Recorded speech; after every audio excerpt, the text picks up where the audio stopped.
شافعی رحمۃ اللہ علیہ ابھی نوجوان ہیں، بچے، بچپن ہی میں آپ کے والد انتقال کر گئے،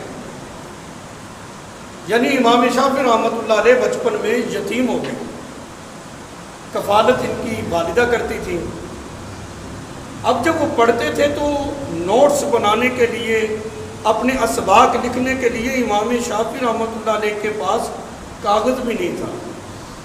جنگلوں میں جاتے، جانوروں کی ہڈیاں تلاش کرتے ہیں، دوران کی بڑی ہڈیاں وہ تلاش کر کے لے کے آتے، گھر میں اس کو دھوتے، خشک کر لیتے، پھر وہ اپنے اسباق جو ہے وہ ان ہڈیوں کے اوپر لکھا جاتا۔ یہ بات کون جانتا تھا کہ آج کا یہ بچہ جو ہڈیوں کو تلاش کر رہا ہے کل کو یہ امام بنے گا۔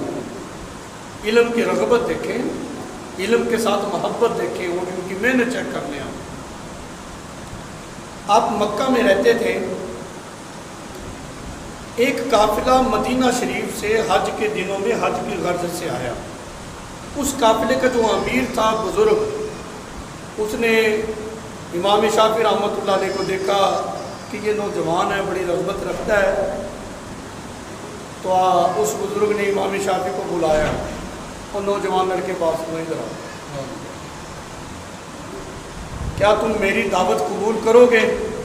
آپ طالب علم تھے، آپ نے کہا یہ تو بہت اچھا ہے، ٹھیک ہے بھی، یہ تو بہت اچھی بات ہے، قبول کرتے ہیں بھی۔ اس بزرگ نے دسترخوان لگایا، کچھ روٹی کے ٹکڑے تھے، پیش کیے، نوجوان سے کہا کھاؤ۔ امام شافعی رحمۃ اللہ علیہ نے بسم اللہ شریف پڑھی اور کھانا شروع کر دیا۔ وہ بزرگ کہنے لگے مجھے یہ بتاؤ تم قریشی ہو؟ امام شافعی رحمۃ اللہ علیہ فرمانے لگے قریشی تو ہوں، لیکن یہ بتاؤ تمہیں کیسے پتہ چلا ہے؟ وہ کہنے لگا میں نے اندازہ اس بات سے لگایا ہے، میں مدینہ سے آیا ہوں، قافلے کے ساتھ ہم لوگ آئے حج کے لیے۔ جو قریشی ہوتے ہیں نا، یہ دعوت قبول کرنے میں بھی بے تکلف ہوتے ہیں، دعوت دینے میں بھی بڑے بے تکلف ہوتے ہیں۔ تمہاری اس بے تکلفی کو دیکھ کر میں نے یہ جان لیا کہ تم قریشی ہو۔ بات چیت بھی امام شافعی رحمۃ اللہ علیہ کو پتہ چلا کہ یہ مدینہ سے آئے ہیں۔ یہ ایک طالب علموں کی ایک عادت ہوتی ہے، یہ ایک فطرت ہے۔ کہنے لگے مدینہ سے آئے ہو، بتاؤ امام مالک کے بارے میں کچھ جانتے ہو؟ وہ کیسے ہیں، ان کا واضح نصیحت کیسا ہوتا ہے، پڑھاتے کیسے ہیں؟ جب وہ پوچھنا شروع کیا نا امام شافعی نے، اس بزرگ نے دیکھا کہ یہ جو نوجوان ہے یہ امام مالک سے محبت کرتا ہے۔ کہنے لگے نوجوان بتاؤ ہمارے ساتھ مدینہ شریف چلو گے؟ آپ فرمانے لگے بھی جاننے کو تو میں ہوں تیار، علم کا مجھے بڑا شوق ہے، لیکن مسئلہ یہ کہ میرے پاس وسائل نہیں ہے، اتنا لمبا سفر ہے، سواری کوئی نہیں، پھر وہ معاملات، وسائل میرے پاس نہیں ہے۔ وہ بزرگ کہنے لگے ہمارے قافلے میں ایک حاجی کا انتقال ہو گیا، اب واپسی پہ وہ اونٹ خالی جائے گا، تمہارا ارادہ ہے تو بتاؤ، میں ان کے جو رشتہ دار ہیں ان سے پوچھ لیتا ہوں، اگر اجازت ملے تو اس اونٹ نے خالی جانا ہے، تم سوار ہو جانا، تم بھی چلو ساتھ۔ آپ راضی ہو گئے، ٹھیک ہے۔ بڑی خوشی ہوئی کہ مجھے تو علم کا موقع ملے گا، میں امام مالک رحمۃ اللہ علیہ کے پاس علم دین حاصل کروں گا۔ بار کیف وہ اجازت مل گئی، بزرگ نے کہا کہ آپ تیاری کرو، آپ نے ہمارے ساتھ مدینہ چلنا ہے۔ حج ہو گیا۔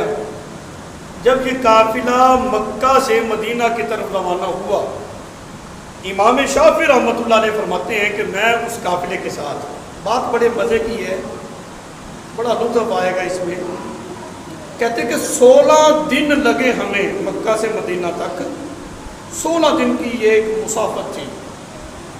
کہتے ہیں کہ 16 دنوں میں میں نے سفر میں 16 ختم قرآن پڑھ لیے، 16 مرتبہ قرآن پاک کی تلاوت کر لی، ختم قرآن کر لی۔ اس وقت سفر پتہ کس نوعیت کا تھا؟ جانوروں پہ، پیدل۔ جو آسائش اور آرام اور سکون اب سفر میں ہمیں میسر ہے، یہ پہلے نہیں تھا۔ گرمی کی صعوبت کو بھی برداشت کرنا ہے، پھر وہ جانور پہ سفر ہو رہا ہے، اس کے باوجود 16 دن سفر کے لگے ہیں مکہ سے مدینہ تک، 16 مرتبہ قرآن پاک کو ختم کیا۔ آج ہم اپنی بھی صورتحال چیک کریں، اپنا محاسبہ کریں۔ ہر آدمی ڈنڈا لے کے بازار میں ہے، میں لوگوں کو سیدھا کروں گا، اپنا ہم محاسبہ کیوں نہیں کرتے ہیں؟ آج ہم حج اور عمرے کے لیے جب جاتے ہیں، مختلف پیکج ہوتے ہیں، کوئی 21 دن کا ہے، کوئی 28 دن کا ہے، وغیرہ وغیرہ۔ ہم 28 دن میں، 21 دن میں ایک بھی ختم قرآن کر کے نہیں آتے۔ یعنی عمرے جیسے ایک عظیم عبادت کو بھی ہم نے سیر و تفریح کی نظر کر دی ہے۔ کبھی ادھر ہے کبھی ادھر ہے، زیارتیں کریں، عبادات ہے، بڑا ثواب ہے، لیکن یہ ضرور ذہن میں رکھنا سیلفی بناتے ہوئے، تصویریں بناتے ہوئے، کہ تم یہاں پر کس مقصد کے لیے آئے۔ ایک ایسے خاص مقام پر تم پہنچ گئے ہو، وہاں جا کر تو دنیا کو اپنے اندر سے نکال دو نا۔ اب تو تمہارے ڈائریکٹ رابطے جو ہیں، دیکھو بیت اللہ شریف میں جا کے بھی بندہ بیت اللہ کو پوچھ کر کے جو تصویر بنائے، بڑی عجیب سی بات ہے، ایسا نہیں ہونا چاہیے۔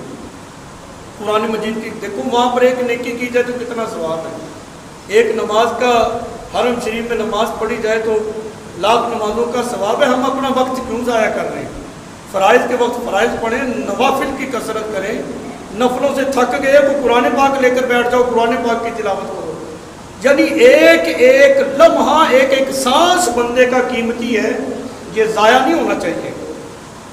اور یہ بھی ایک شیطانی وسوسہ، اچھا ہے چلو ٹھیک ہے، آپ عمرے پہ جائیں گے تو ایسا کریں گے۔ اللہ انسان کی شارب سے بھی زیادہ قریب ہے۔ آپ ابھی سے اپنے معمولات ذکر اپنا جو ہے بنا لیں۔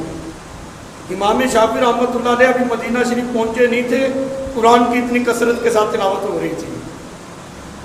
اللہ تعالیٰ بزرگوں کے طریقے پر چلنے کی ہمیں توفیق عطا فرمائے۔ انہی بزرگان دین کے راستے پر ہم چلیں تو یہ معاشرہ درست نہ ہو جائے۔ یہ تو شیطان کے ماننے والے لوگ ہیں جو امت کو بزرگوں سے الگ کرنا چاہتے ہیں۔ یہ دین کے اندر ایک فتنہ پیدا کرنا چاہتے ہیں۔ مجھے بتاؤ، اللہ والوں کے نقش قدم پہ چلنا یہ اس بات کی طرف انسان کو صراط مستقیم کی طرف ہی لے جائے گا نا، اور صراط مستقیم پہ ہی چلنا ہے۔ اسی چیز کا ذکر کیا گیا ہے۔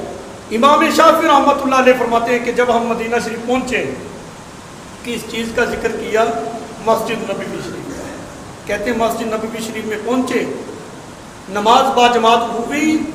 نماز کے بعد ایک قد آور شخص ہے جس نے ایک چادر باندھی ہوئی ہے، ایک چادر اوپر جسم پہ لپیٹی ہوئی ہے، اور بہت سارے طالب علم ہیں جو اکٹھے ہو گئے درس حدیث سننے کے لیے۔ امام شافعی رحمۃ اللہ علیہ فرما رہے ہیں کہ میں نے جان لیا یہی امام مالک رحمۃ اللہ علیہ ہیں جو مدینہ شریف کے شیخ الحدیث ہیں، اور یہ درس حدیث دینے لگے۔ کہتے میں بھی ان طالب علموں میں بیٹھ گیا۔ اس وقت اس مجلس میں امام شافعی رحمۃ اللہ علیہ فرما رہے ہیں کہ امام مالک رحمۃ اللہ علیہ نے حدیث کی املا کروائی۔ املا ایسی ہوتی ہے نا کہ استاد بولتا ہے اور طالب علم لکھتے ہیں۔ یعنی امام مالک رحمۃ اللہ علیہ حدیث کی تلاوت کرتے، اس کی سند پڑھتے، متن حدیث کو پڑھتے، طالب علم جو ہے وہ قلم دوات کاغذ ان کے پاس ہیں اور وہ اس حدیث کو لکھتے۔ اب امام شافعی رحمۃ اللہ علیہ ایک غریب طالب علم جس کے پاس نہ قلم ہے، نہ دوات ہے، نہ کوئی کاغذ ہے، جب ان طالب علموں میں بیٹھے کہتے کہ میں نے وہ صف کا تنکا لیا، اپنی ہتھیلی کو کاغذ بنا لیا، رجسٹر بنایا۔ کہتے اس تنکے سے میں طالب علموں کی مشابہت اختیار کرتے ہوئے کہ ان کے ساتھ مناسبت ہو، یہ لکھ رہے ہیں میں بھی لکھوں، میں نے اس تنکے سے حدیثوں کو اپنی ہتھیلی پہ لکھنا شروع کر دیا۔ ایک نماز سے دوسری نماز تک یہ حدیث کی املا، یعنی امام مالک رحمۃ اللہ علیہ حدیث لکھواتے رہے، طالب علم لکھتے رہے۔ امام شافعی فرماتے وہ حدیثیں میں بھی لکھتا رہا۔ تو جب نماز کا وقت ہوا، مجلس برخاست ہو گئی، کچھ لوگ وضو کے لیے گئے، امام شافعی فرماتے میرا وضو تھا، میں بیٹھا رہا۔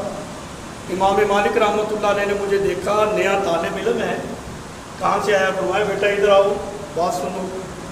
کہتے میں حاضر ہوں. تم پوری مجلس حدیث میں بیٹھے رہے ہو, میں نے املا کروائی ہے, تم نے کتنی حدیثیں لکھی ہیں؟ کہتا جی ساری لکھی ہیں میں نے. میں دکھاؤ کہاں لکھی ہیں؟ اپنا ہاتھ آگے کر دیا, حضور میں نے ہاتھ پہ لکھی ہیں. امام مالک رحمۃ اللہ علیہ فرماتے میں نے ہاتھ دیکھا, اس پر تو کچھ بھی نہیں تھا. کہا یہ مجلس حدیث میں بیٹھ کر تم یہ بات کر رہے ہو کہ میں نے لکھی ہوں؟ لکھی تو ہے نہیں, کچھ بھی نہیں لکھا ہوا. عرض کہ حضور میں ایک مسافر طالب علم ہوں, میرے پاس یہ قلم دوات یہ کاغذ نہیں ہے, محض طالب علموں کی میں نے مشاہبت اختیار کی کہ چلیں یہ لکھ رہے ہیں میں بھی کچھ نہ کچھ کروں. حقیقت بات یہ ہے کہ جو احادیث آپ تلاوت کر رہے تھے وہ میں اپنے دل پر لکھ رہا تھا. امام مالک رحمۃ اللہ علیہ بڑے خوش ہوئے کہ طالب علم بڑا محنتی ہے, بہت ذوق والا ہے. آپ نے فرمایا امام مالک رحمۃ اللہ علیہ نے میں نے 100 احادیث لکھوائی ہیں اس مجلس میں, اگر واقعی ہی یہ بات ہے کہ تم نے دل پر لکھی ہیں چلو تم نصف احادیث مجھے سنا دو. امام شافعی رحمۃ اللہ علیہ فرماتے میں کھڑا ہو گیا, امام صاحب نے تو کہا تھا کہ نصف سنا دو, میں نے 100 کی 100 احادیث سند اور متن کے ساتھ بیان کر دی. یہ تھے طالب علم جو اتنی دین کی رغبت کہ اپنے استاد کے اسباق کو اتنی محنت اور اتنے لگاؤ کے ساتھ توجہ کے ساتھ سنتے تھے, اور اس کو دل میں محفوظ نہیں, ذہن میں محفوظ نہیں, منقش کر لیا کرتے تھے اور پھر ایسے ہی بیان کر دیا کرتے تھے. تو اس بات پر امام مالک رحمۃ اللہ علیہ آپ بڑے خوش ہوئے. تو یہ ہے علم دین حاصل کرنے والے. اور وہ بچہ جو یتیم تھا, جو ہڈیاں اکٹھی کر کے اپنے سبق لکھا کرتا تھا, ان ہڈیوں کے اوپر آج لوگ اس بچے کو امام شافعی رحمۃ اللہ علیہ کے نام سے جانتے ہیں, وقت کا امام.